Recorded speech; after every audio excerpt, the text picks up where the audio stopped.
This land is vast, silent, beautiful. But beneath the silence lies a wound, a tragedy buried in time, a famine that took the lives of nearly half of my people. May 31 is Kazakhstan's Day of Remembrance for the victims of famine and political repression.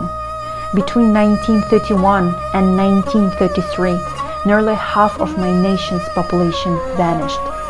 Not because of war, not because of disease, but because of famine. This is the story of Asharshylyk.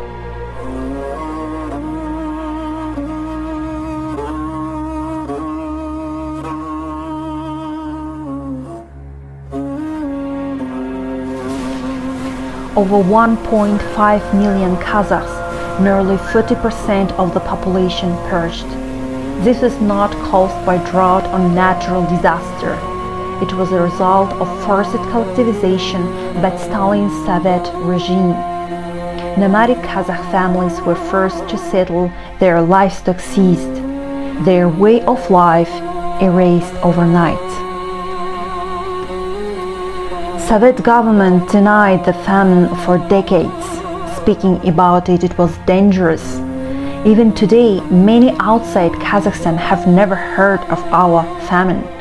But the pain lives on, in our blood, in our history, in our silence. This video is for those who had no voice, for the children who never grew up, for the mothers who buried their families, for a nation that almost didn't survive. We remember you. Today, Kazakhstan stands tall, but we carry the memory of our darkest days, so that it never happens again.